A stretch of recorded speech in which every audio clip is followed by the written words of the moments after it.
Hello, this is Robert, and I want to wish you all a very happy Thanksgiving.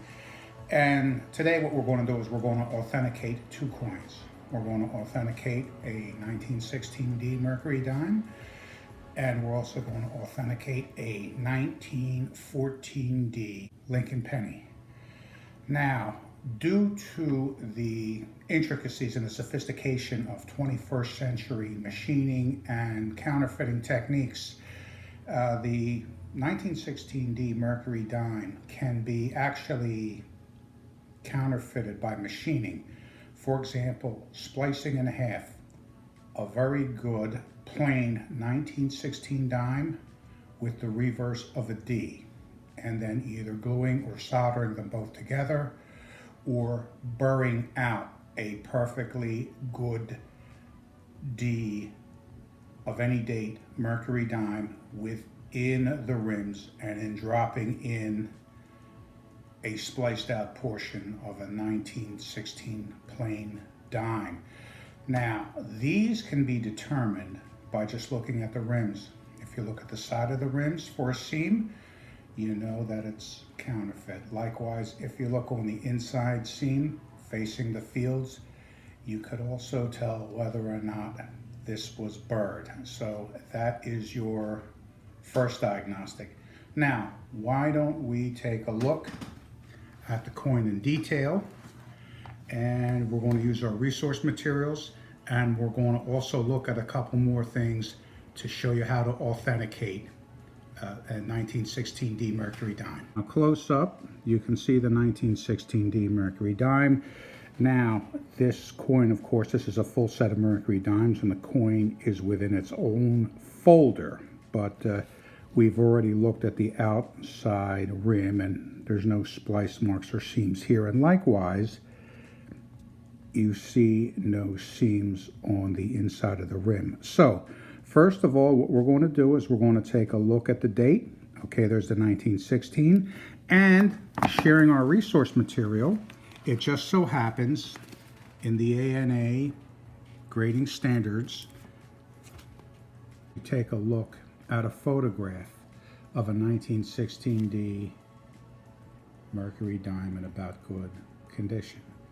Now, it wasn't my intent to grade the coin, but for the sake of this example, we're grading it anyway, because the photo of this graded coin looks just like the actual coin in the folder. All right, so take a look here at the obverse. All right, and if we could look at the obverse of the 1916D, they are the same. And now what we're going to do is we're going to look at the reverse. Now let's take a look real close at that mint mark. Let's take a look real close at it, at the D. And you can see the D. And we are looking at the lower left-hand corner underneath the bush, and you can see the D, okay? And you can also look at the D in the grading guide. They look just the same. So that's one clue to an authentic coin. Now let's take a look at another resource material real quick. One of our resource materials, how to detect altered and counterfeit coins and paper money. Actually going to look at the die varieties, and this is one of the advantages of using books and materials as your reference material for your grading standards and your authentication standards. This is the authentication guide. These are die varieties of the authentic 1916D Mercury dime reverse. If you look at number 3, that is an exact match and duplication of our 1916D Mercury dime. So this is an authentic 1916D Mercury dime, which has been confirmed by our diagnostics. It's been confirmed by our resource materials. And one other thing, there is the old acetate test. This would determine whether or not the D was glued on or soldered on. Just use your wife's nail polish remover because it contains a substance known as acetate. I did give that particular dime the acetate treatment, and it held up to it. So This is an authenticated dime, not to mention that I did get an additional opinion from a coin dealer who not only verified its authenticity, but actually offered to buy the coin as well. So, now that we've covered the 1916D Mercury dime, let's look at another coin. We're going to look at the 1914D Lincoln penny. This will be the easier one of the two because we only need to look at one side.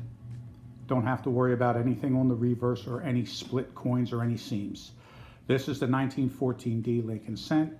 This is a key date, a scarce date in the cent, and also one of the most counterfeit coins. Now, the way that you can tell that this coin is authentic, if you look at the spacing of the numbers, the 1914.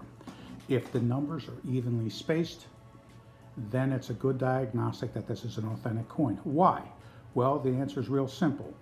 A lot of counterfeiters would take a 1944D, shave off the side portions of the 4, just leaving the stem.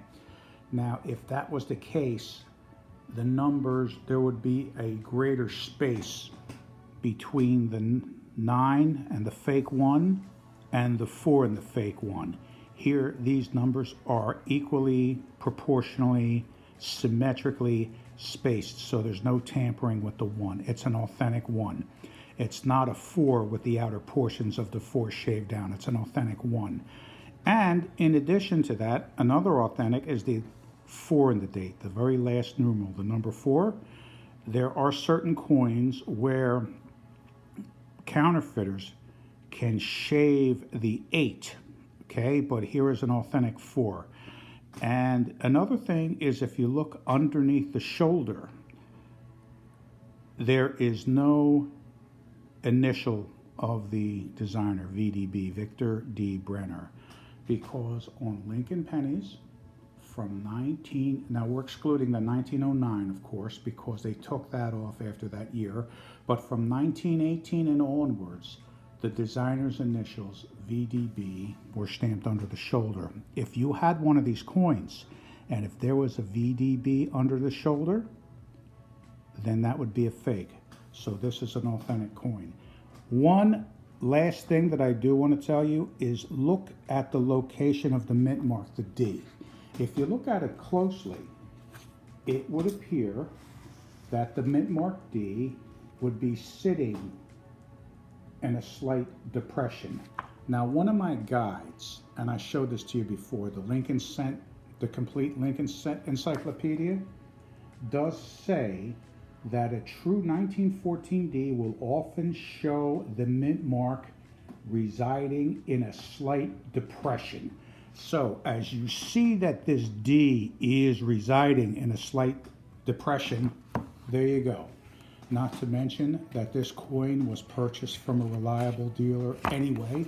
In fact, I had dealers involved in both of these coins, but still, with the diagnostics that prove that this coin's authentic, we now know what to look for when we buy these rare coins to definitely authenticate these coins and show that they are real and that they're not fakes. Thank you for now. Again, I do want you to have a good Thanksgiving. I do thank you. We'll talk again. Bye.